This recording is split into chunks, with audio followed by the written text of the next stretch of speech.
Bismillahirrahmanirrahim. Assalamualaikum warahmatullahi wabarakatuh. Alhamdulillahirabbil alamin wa bihi nasta'in ala umuri dunya waddin.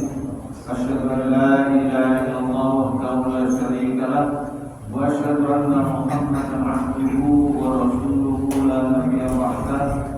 Allahumma shalli ala Muhammad wa ala alihi wa sahbihi ajma'in. Alhamdulillah, Bapak, saudara-saudara sekalian, lanjutan dari ibadah kita pada sore hari ini adalah taklim mempelajari hadis-hadis Rasulullah SAW, khususnya hadis yang ditulis oleh Imam Nawawi dalam kitabnya yang berjudul Arba'in Nawawiyah, yang sekarang sudah sampai hadis yang ke-7. Sebelum saya menyampaikan Bapak dan saudara sekalian hadis yang ke-7 lanjutan dari keterangan kemarin, bahwasanya kita selaku manusia itu pasti banyak salahnya. Maka hadis-hadis Rasulullah SAW memberi jalan kepada kita tentang bagaimana kita harus melakukan sesuatu apabila kita bersalah, apabila kita berdosa. Banyak sekali hadis-hadisnya. Salah satu di antaranya hadisnya banyak bertobat, dulu berbuat baik. Dulu ketika kita berbuat baik, maka kita berbuat salah, cepat kita berbuat baik, karena berbuat baik itu menghapus kesalahan. Banyak sekali hadis-hadis yang mencari jalan bagaimana kita mengganti kesalahan itu dengan kebaikan. Hadis yang ke-7 ini juga sama. Ini adalah dalam rangka kita manusia karena banyak salah, maka kita adalah saling memberi nasihat. Kemarin sudah ada nasihat bagi Allah, bukan Allah menasihati Allah, tidak. Jadi Allah menasihati kita. Nasihat Allah kepada kita itu satu, mentauhidkan, tidak mensyirikkan, patuhi perintah, jauhi larangan, jangan berbuat mungkar. Banyak sekali. Demikian juga Rasul atau kitabnya, dalam kitab suci Al-Quran itu semuanya nasihat, kebaikan, ada perintah, ada larangan, yang kesemuanya itu adalah agar supaya kita menjadi orang baik, muhsinin, kalau bahasa kemarin muhsinin, ihsan. Demikian juga Rasulullah diutus kepada di dunia ini dalam rangka semoga Allah yang diciptakan manusia itu bukan hanya untuk sekedar diciptakan, tapi diberi contoh. Nih, kalau kamu mau selamat, ikuti Nabi. Nih, supaya kamu nggak bingung bagaimana cara kamu menyembah, nih saya kasih Nabi. Maka kita ngikutin Nabi. Itu namanya nasihat Allah, nasihat kitabnya, dan bukan nasihat dari Rasulnya. Nah, sekarang kita menginjak kepada waliyain matil muslimin, nasihat bagi atau milik pemimpin kaum muslimin, dan juga wa'amati, dan atau orang awamnya, rakyatnya, bahasa rakyatnya. Inilah Bapak dan saudara sekalian yang saya ingin cerita dulu, nanti ada komentarnya. A'immatul muslimin tadi sudah disinggung sedikit di dalam khotbah.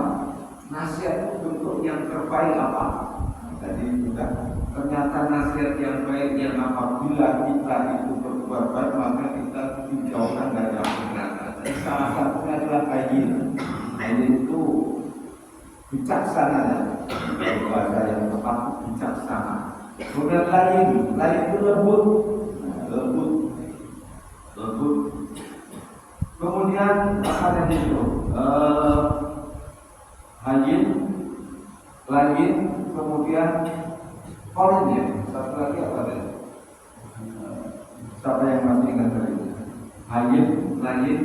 Nah, ini adalah predikat dari Bapak dan Saudara yang namanya nasihat itu disampaikan seperti itu.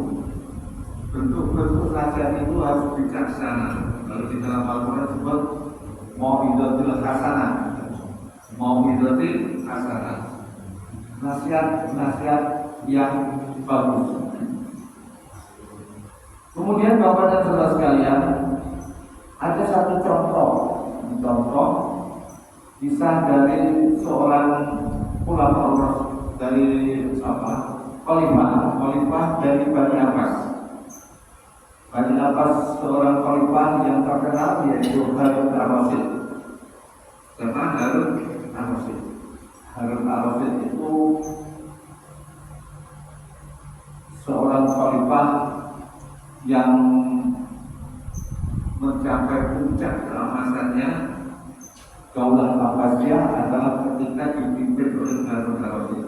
Kalau bapak-bapak pernah dengar cerita Abu Nawas kalau bahasa kita Abu Nawas, nah itu pada pemerintahnya Harun al-Rasyid itu Abu Nawas. Bapak dan saudara sekalian yang dirahmati Allah SWT, suatu ketika Harun al-Rasyid ini mengadakan suatu pertemuan itu dihadiri para ulama besar negeri dan para ulama. Harun al-Rasyid pengen nasihat dari para pembesarnya, kemudian para ulamanya, minta nasihat. Kemudian datanglah seorang ulama, tapi beliau mempunyai catatan. Wahai para mukminin, saya ingin menasihati sampean. Saya sudah mulai. Saya ingin menasihati baginda, tapi satu catatan. Saya akan menyampaikan secara tegas, lugas, pokoknya kasar, apa saja saya sampaikan. Apa istilahnya? Tongkat saya sampaikan, enggak kali-kali. Maka Bapak dan Saudara sekalian yang dirahmati Allah Subhanahu wa taala, si baginda Harun al-Rasyid itu kemudian menyampaikan, "Hai jahil," seorang seorang ulama ketika ingin menyampaikan dengan cara begitu, dengan cara kasar, tegas, lugas dan lain sebagainya, kemudian ditegur oleh baginda. Baik, Pak Kiai yang bodoh. Kamu dalam menyampaikan nasihat kok kasar, kemudian galak, kemudian itu. Kamu yang kamu sampaikan kepada siapa? Kepada seorang penguasa. Sampai ngerti Quran bahasa karena Rasul selain dia itu ahli hadis, Al-Quran menyatakan di dalam surat disebutkan wa qula, ketika itu suatu hal yang tidak salah, ketika Nabi Musa dan Nabi Harun diutus oleh Allah SWT untuk memberi nasihat kepada Fir'aun, mudah-mudahan Fir'aun nanti bisa masuk agamanya. Ternyata pesan Al-Quran kepada Nabi Musa itu diabadikan dalam Al-Quran. Bapak dan Saudara sekalian, di dalam surat Thaha ayat 44, wa qula qaulan layyina. Wahai Musa dan Harun, kamu berkatalah kepada Fir'aun itu dengan layyinan, dengan lemah lembut. La'allahu yatadzakkaru aw yakhsha. Mudah-mudahan Fir'aun itu bisa ingat, bisa sadar dan juga bisa takut kepada Allah. Itu Al-Quran. Kamu seorang yang jauh lebih baik jika kamu lebih buruk daripada Nabi Musa dan saya adalah lebih baik daripada Fir'aun, itu pun harus dengan kata-kata yang lembut. Fir'aun yang paling jahat saja, sedunia kejahatan Fir'aun itu paling jahat di dunia, itu oleh Allah Subhanahu wa Ta'ala Nabi Musa diutus itu supaya berkata layinan wa qula layinan, lemah lembut, la'annahu yatadzakar. Saya yang lebih baik dari Fir'aun dan kamu yang lebih buruk daripada Nabi Musa, kok kamu mau kasar ngomongnya? Tidak bisa. Tidak kamu keluar daripada pertemuan itu. Nah ini ada dosen bahwa maka bapak dan saudara sekalian, nasihat likail umatil muslimin itu banyak kisah-kisah yang menginspirasi bagaimana menasihati seorang pemimpin, ya, rakyat kepada pemimpin atau pemimpin kepada rakyat. Betul-betul nasihat. Nah, ini sebelumnya bapak dan saudara sekalian, agar supaya mengerti sedikit tentang perkembangan dakwah Rasulullah SAW ketika sudah sampai ke titik peristiwa-peristiwa yang peristiwa sejarah, maka saya ingin menyampaikan kepada bapak dan saudara sekalian karena wawasan kita lebih jelas siapa Harun Rasyid, karena di dalam sejarah perkembangan Islam itu kalau bapak melihat dan kemudian nanti bisa itu berpikir, Harun Rasyid itu sekitar abad ke-7 Masehi, 7 atau 8 Masehi. Jadi kalau saya perkirakan, saya ingin menyampaikan, jadi kalau wilayah secara Islam itu perkembangannya habis mana?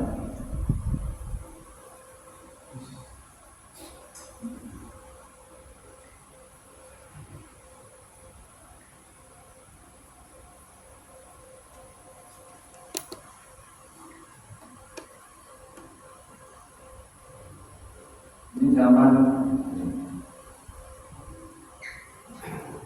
Nabi dan sahabat, di sini Nabi dan sahabat yang kita kenal dengan Khulafaur Rasyidin.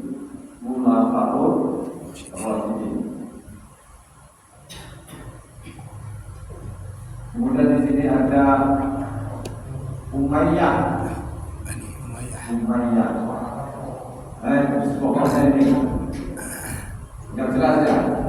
Umayyah itu ada yang di Eropa, ada yang di Asia, Damaskus. Terus kemudian di sini Abbasiyah.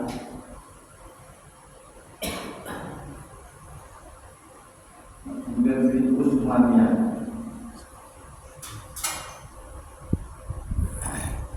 Ini kenapa saya sampaikan kepada saudara sekalian, agar dalam mensikapi peristiwa-peristiwa yang menjadi contoh itu ada di sini, seluruhnya ada di sini, Pak.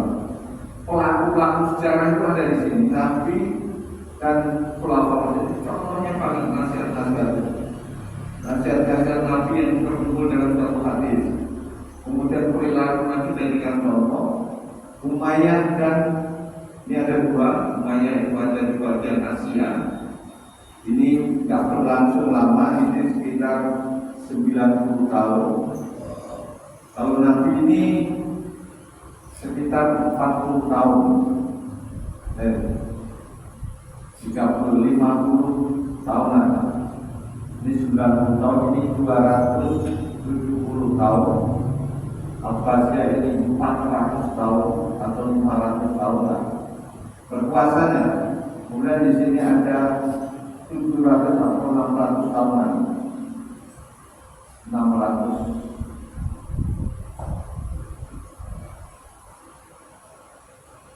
Ini Bapak dan Saudara sekalian, kalau ini kisah-kisah ini nanti Bapak bisa melihat contoh.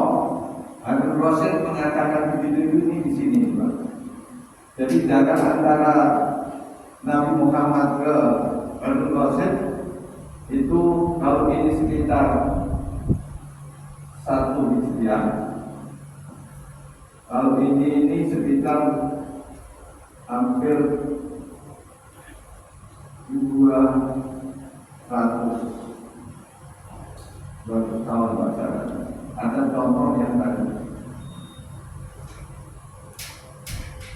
Dalam kurun inilah Bapak Imam Madzhab, Bapak atau Imam Madzhab yang 4 itu bersemi di pemerintahan ini dan di akhir pemerintahan ini kita kenal Imam Abu Hanifah, kemudian kita kenal Imam Malik, itu di turun-turun dari pemerintahan ini. Inilah perlunya Bapak dan Saudara sekalian nasihat kepada pemimpin. Nasihat kepada pemimpin jangan sampai tercerabut dari atas sejarah, Pak. Coba kita bayangkan kita ini kira-kira melihat para pemimpin agama menyampaikan pesan kepada pemimpin negara ulil amri dalam arti bagaimana? Kadang-kadang karena sudah tercerabut dari akar sejarah ini. Kamu itu katanya, saya perkataan si Imam Jafar al-Rasul, Allah saja menyuruh Nabi Musa itu lebih baik daripada kamu untuk mendakwahi Fir'aun yang Fir'aun itu lebih jelek daripada saya. Itu disuruh langit. Ini kaitannya dengan nasihat kepada pemimpin. Lagi ini Pak. Bapak dan saudara sekalian yang dirahmati Allah Subhanahu wa taala, ini berkaitan dengan supaya tidak tercerabut dari akar sejarah, Pak. Maksud saya begitu. Jadi menyampaikan nasihat, bahkan dalam hadis yang diriwayatkan oleh Ahmad bin Hanbal, Imam Ahmad bin Hanbal itu lahir di sini, Pak. Di kurun ini, di kurun pemerintahan Abbasiyah, Ahmad bin Hanbal. Beliau terangkan suatu hadis, kalau saja kalian itu ini saja Rasulullah SAW menasihati seorang pemimpin, maka janganlah engkau terang-terangan, jangan engkau melakukan di depan umum. Ambil tangannya, ajak ke tempat yang sepi, kemudian sampaikan. Kalaulah diterima maka itu baik, kalaupun tidak diterima, kalian sudah gugur kewajibannya menasihati. Itu maka dirujuk kepada surat Al-Asr,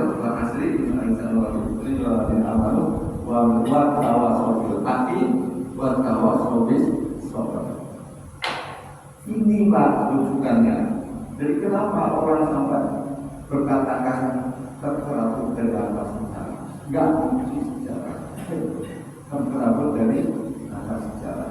Ini saya sampaikan agar supaya bapak-bapak bisa membandingkan bagaimana bisa memberikan bisa menilai ulama dulu dengan ulama dulu yang saya katakan seperti Ahmad bin Hanbal, kemudian Imam Syafi'i. Imam Syafi'i itu Bapak dan saudara sekalian yang dirahmati Allah Subhanahu wa taala, menasihati seorang anak muda mereka dinasihati. Itu pernah ngerjain Imam Syafi'i. Jadi datang Imam Syafi'i dipanggil. Saya tolong rumah saya panggil, saya ada perlu. Akhirnya kemudian Imam Syafi'i itu datang. Begitu sampai ke rumah, oh maaf, kebutuhan saya sudah cukup. Saya nggak perlu nasihat Bapak. Balik lagi. Besok datang lagi, itu datang sampai 3 kali, sampai 3 kali. Maka oleh santrinya, oleh muridnya, saya kok sampai diberikan nggak marah jika saya begitu kalau saya begitu kok nggak marah kenapa? Saya bukan menghormati undangan seseorang. Dalam Al-Quran katakan apabila kau tetangga kamu mengundang maka hadirilah. Itu kenapa saya marah? Saya memenuhi perintah Allah. Itu kan ada. Kalau kita kira-kira bapak kira tempeleng yang baik, tempeleng benar. Inilah bapak dan saudara sekalian,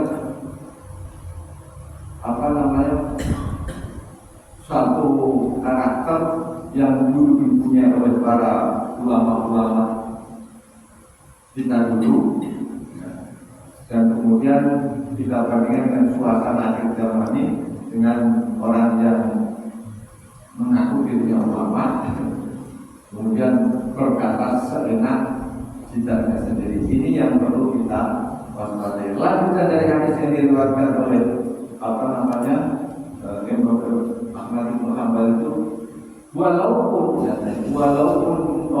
itu sudah menyampaikan nasihat, walaupun orang itu adalah pemimpin yang jahil, jadi itu tukang berbuat dosa, itu disampaikan tetap dengan lemah lembut dan dengan tidak dipermalukan. Nah, ini yang nasihat li a'immatil muslimin wa ammatiha. Sama wa ammatiha, kita itu kalau nasihatin juga nggak boleh main gaprak itu nasihatin. Ini adalah contoh-contoh yang saya sampaikan Bapak dan Saudara sekalian tentang agama itu nasihat. Walaupun itu nasihat, Bapak dan Saudara sekalian, ada konteksnya menyampaikan nasihat itu. Ada caranya dalam menyampaikan nasihat. Contoh-contoh yang tadi saya sampaikan, seorang baginda, seorang presiden dalam bahasa kita. Harun Rasid itu seorang pemimpin khalifah yang paling berhasil dalam Daulah Abbasiyah.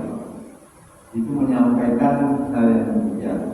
Juga Bapak dan Saudara sekalian yang saya hormati, sebelum saya sampaikan ini,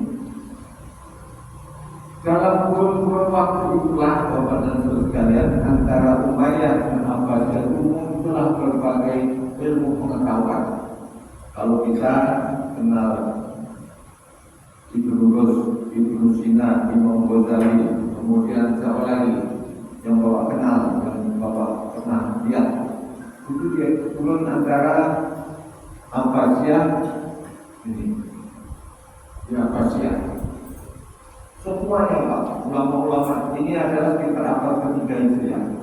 Bapak kenal Imam Bukhari, Imam Bukhari itu ada di sini di abad ke-2 Hijriah.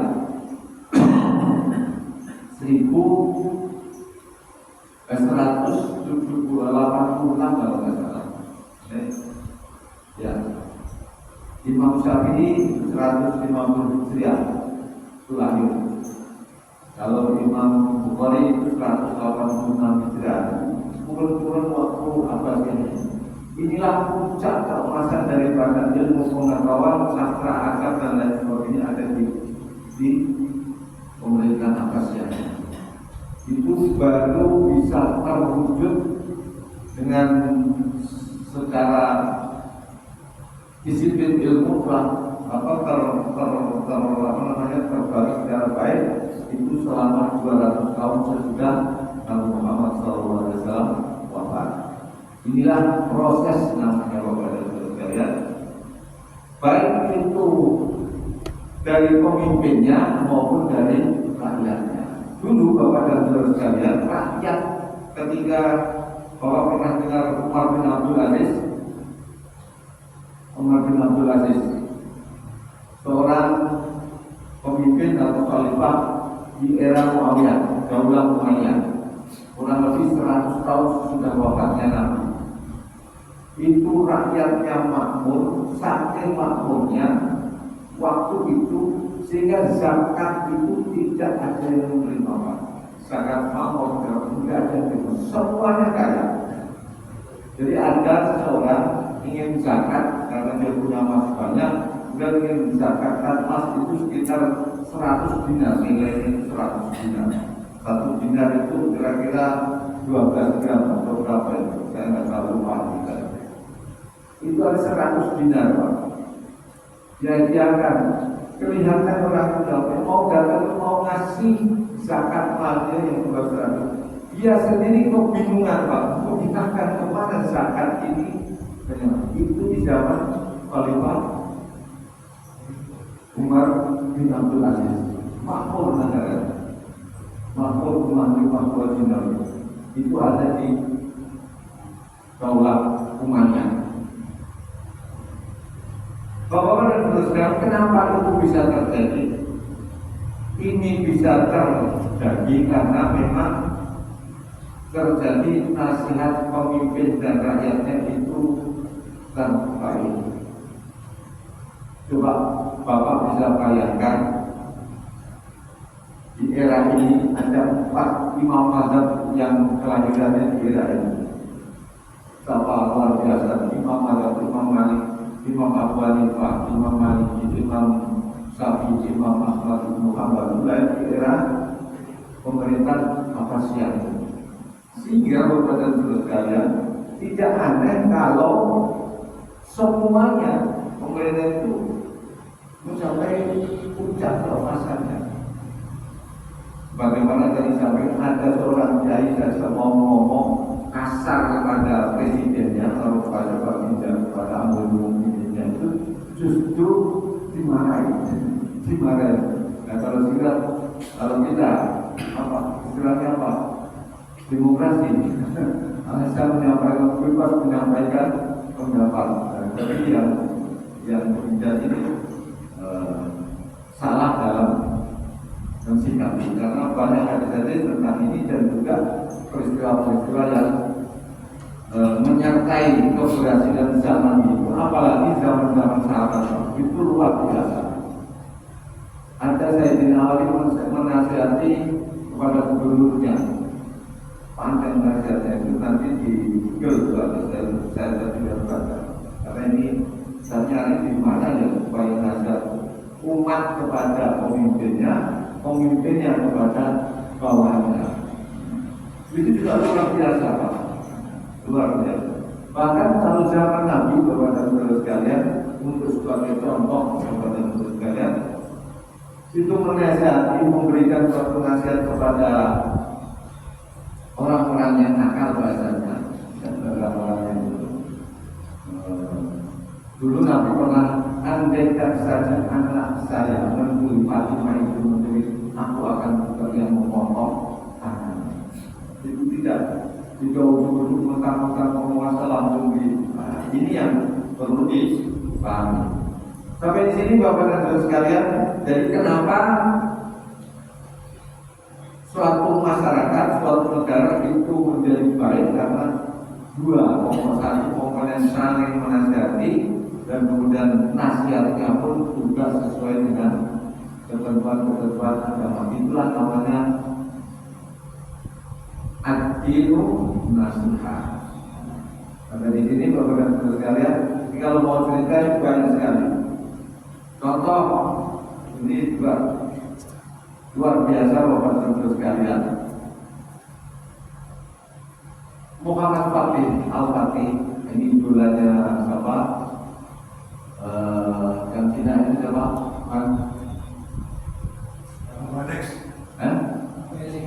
Oh, Felixio.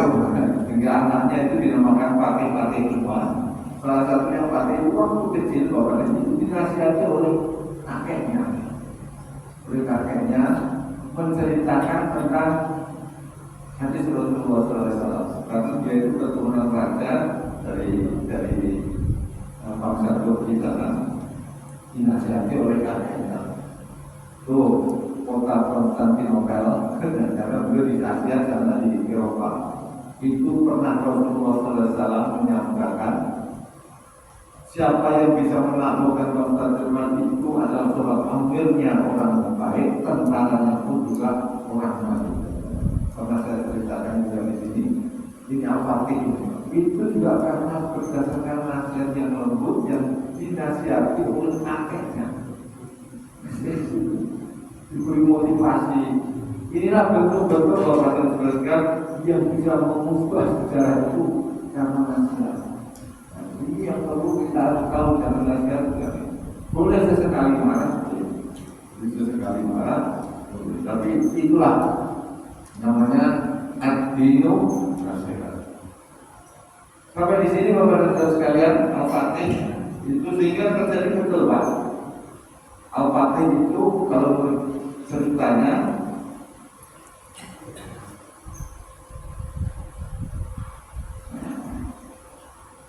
bisa menaklukkan Konstantinopel.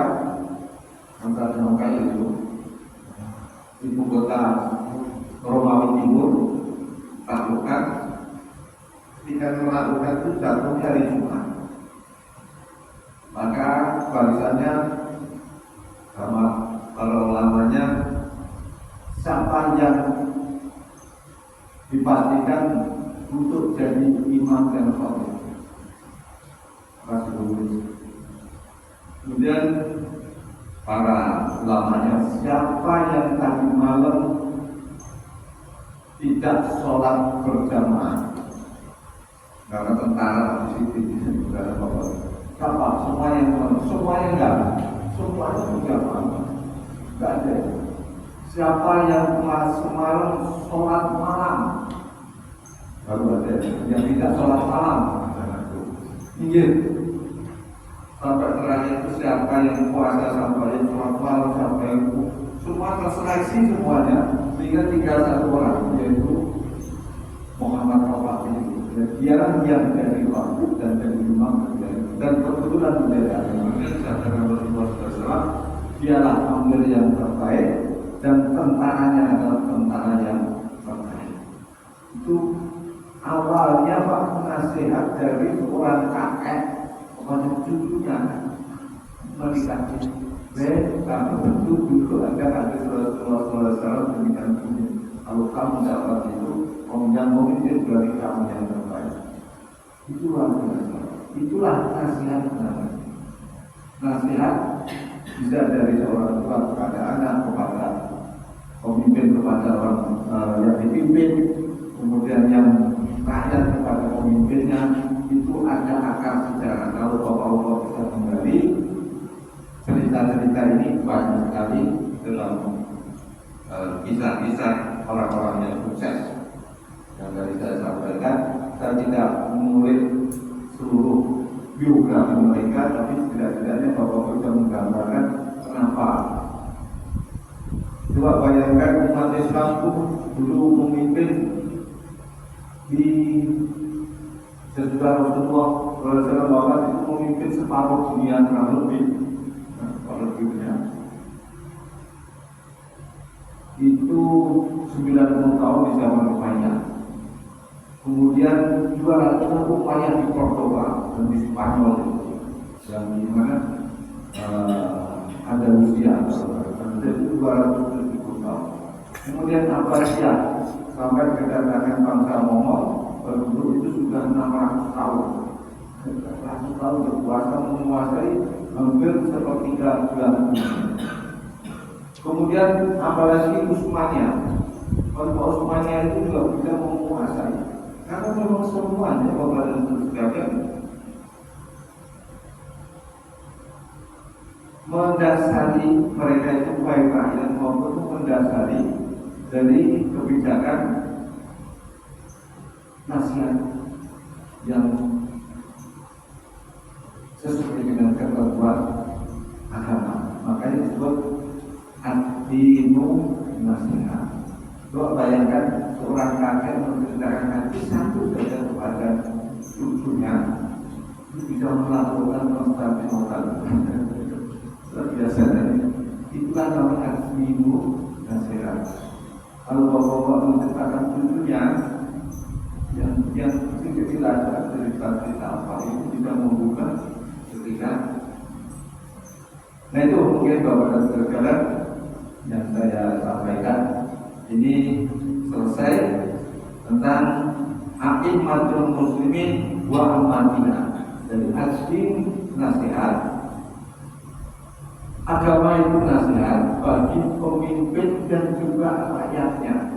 Ini sudah saya kasihkan contoh-contoh yang ada di dalam pemerintahan atau beberapa waktu Islam berkuasa di India. Jadi kalau dilihat kekuasaan dunia itu berakhir 500 tahun ini, Bapak saya ingat.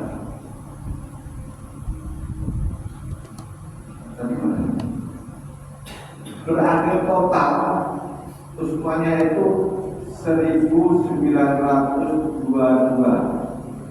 Itu berakhir kejayaan kekhalifahan dari sekitar abad ke-60 atau sekitar 700 Masehi. 700 Masehi sampai ini berapa Pak? 1200 tahun. Itu umat Islam super power. Sekarang dari ini sampai tahun 2020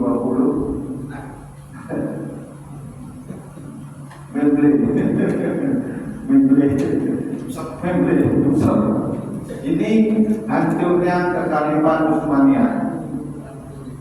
Tadi saya sampaikan gara-gara nasihat Pak bisa mendirikan seorang kakek.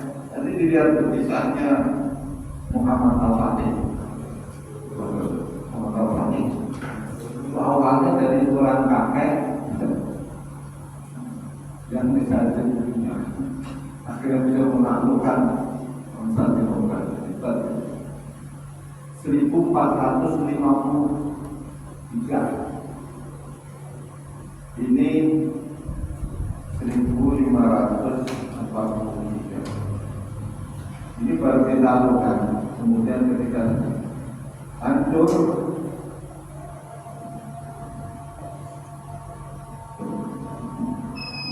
inilah namanya Dinu Nasional.